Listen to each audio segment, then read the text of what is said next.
Hello everyone, it's me, Juan, give me 54, back to the video, and today, we're going to be doing a FNAF theory. Well, not really a FNAF theory, but more like theory speculation. And we're going to be talking about what should be what's going to happen in the very upcoming Five Nights at Freddy's 2, the sequel, or Five Nights at Freddy's, the sequel. Because, let's be honest, the movie did well, so we all know it's going to happen. We all know there's going to be a sequel coming around. Maybe not this year, but maybe 2025? I mean, shoot, 2025 is already holding out on us with GTA 5/6. People already want to skip 2024. So, let's talk about this. Also, before we start, this video is going to contain some heavy spoilers for the movie. I know a lot of people have already watched it, but in case you haven't, I recommend you get off this video now and go watch the movie. It's on Peacock, and it's also on YouTube. I'm pretty sure you can just buy it. It's not that expensive. But anyways, so, what we're talking about? Well, we're basically going to be talking about one important character who I have a good feeling we're going to be seeing in the sequel, and that's the puppet. You see, the puppet is kind of mysterious in some ways. The puppet, you can basically tell, is the reason why these kids, these unfortunate missing kids, who got sent to the gulag by William Afton, are now stuck in the animatronics. That's why the animatronics are haunted now. And it's a good reason, because the puppet is also possessed.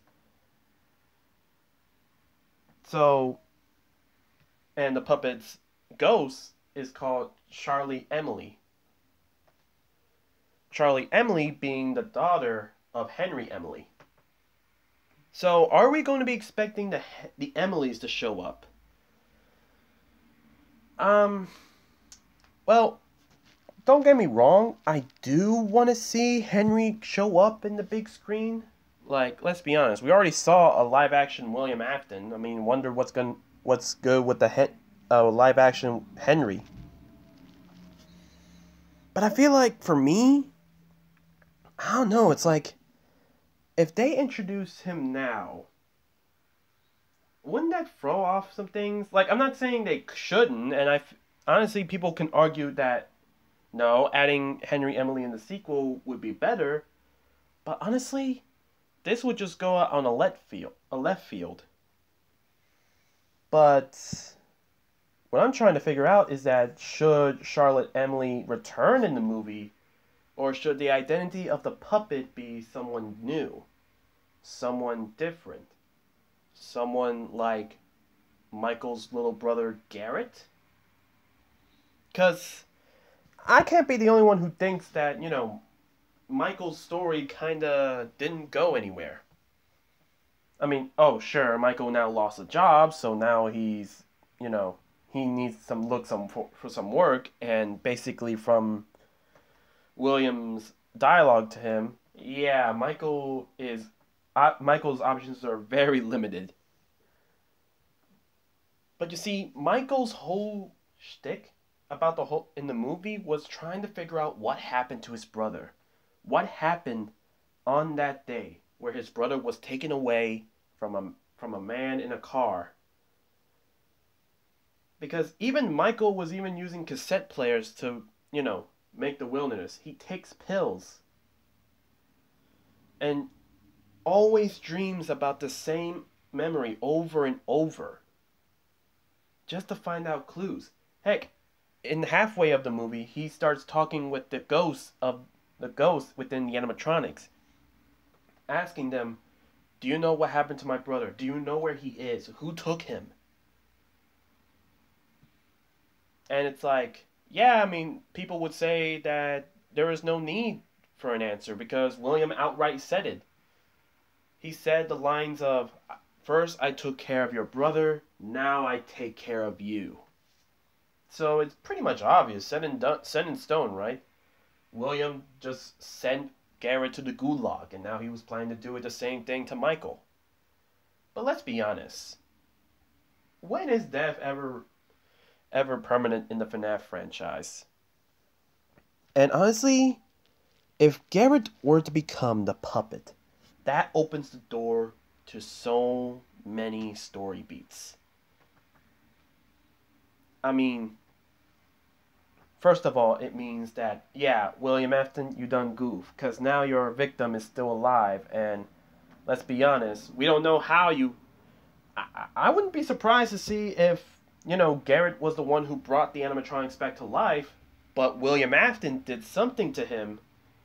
Either manipulate him or, I don't know, maybe trapped him inside a box to keep him sustained. Then he was able to control them, as we see in the movie, as well as the books. So the puppet is trapped somewhere. So the line of "Come find me" at the end of the credits makes sense. He's trapped somewhere, and he needs someone, maybe someone like his own brother Michael, to come find him.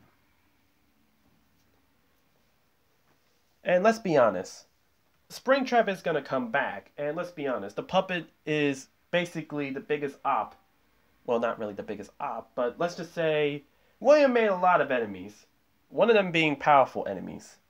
Golden Freddy as well as the puppet. So, whenever William Afton's around, the puppet is not that far behind. So, pretty sure the puppet will stop at nothing on trying to bring down the madman that is William Afton. But also, this gives us something heartbreaking about Michael eventually coming to the realization that the puppet is his brother. And it depends on how Garrett will be portrayed. Honestly, back in the day, I always thought that Garrett should be Golden Freddy because it makes sense. Because in the games, it felt like there are two spirits, a vengeful spirit as well as a good spirit in there. And I thought before the movie came out that Garrett was the vengeful spirit, and that at the end of the movie, Abby will be joining with him, and Abby would be the other spirit, the kinder one.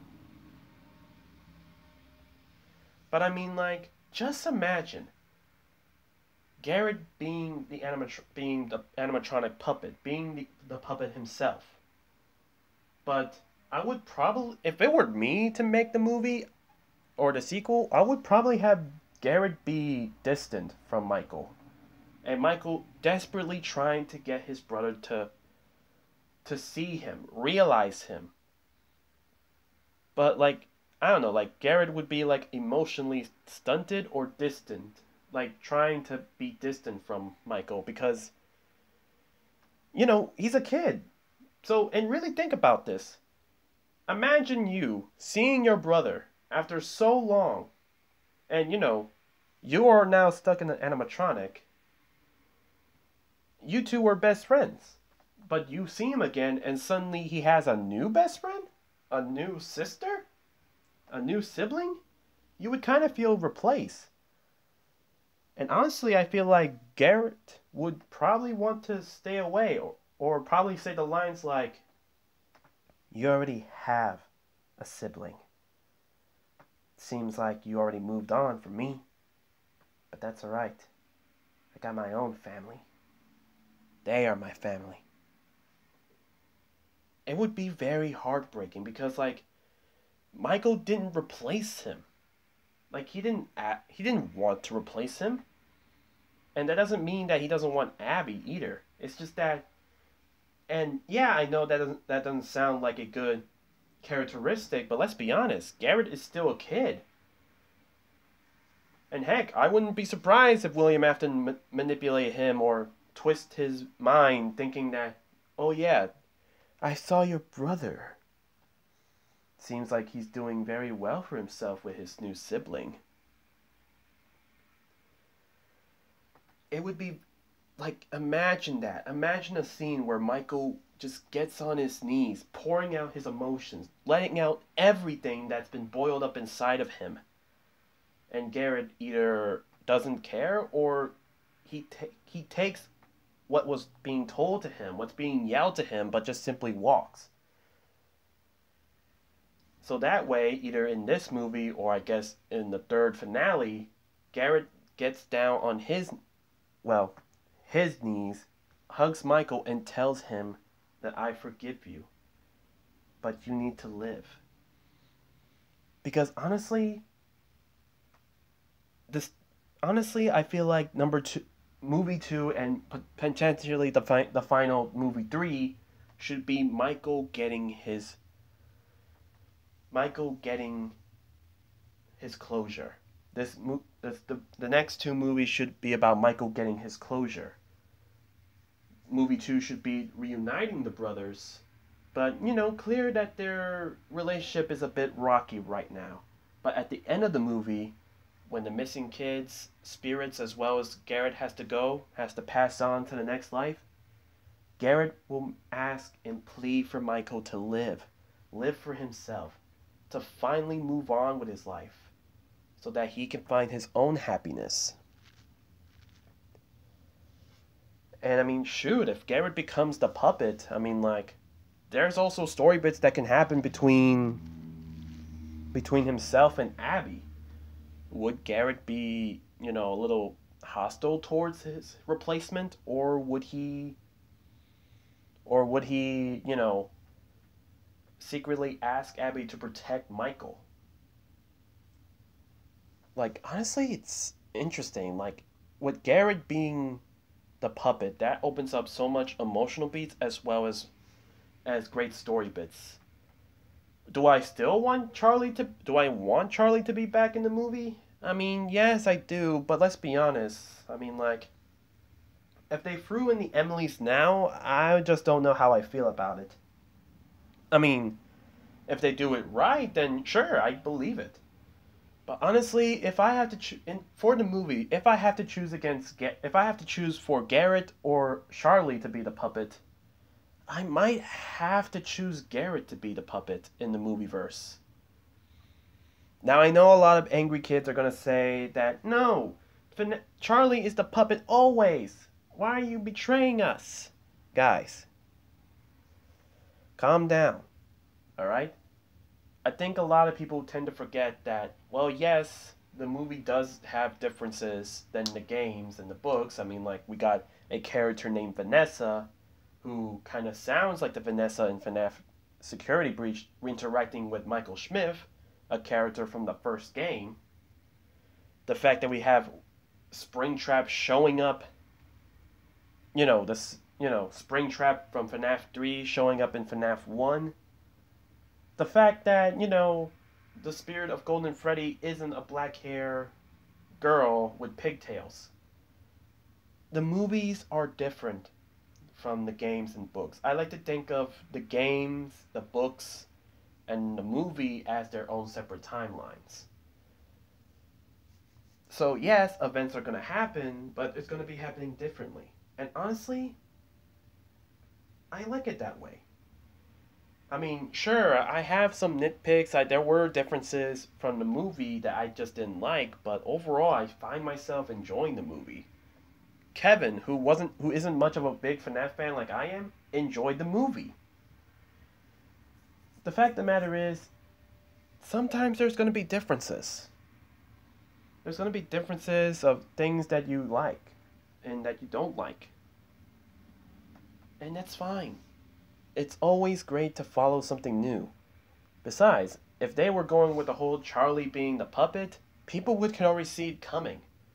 But the reaction of Garrett being the puppet, oh, you cannot tell me a lot of people are gonna have their brains blown out.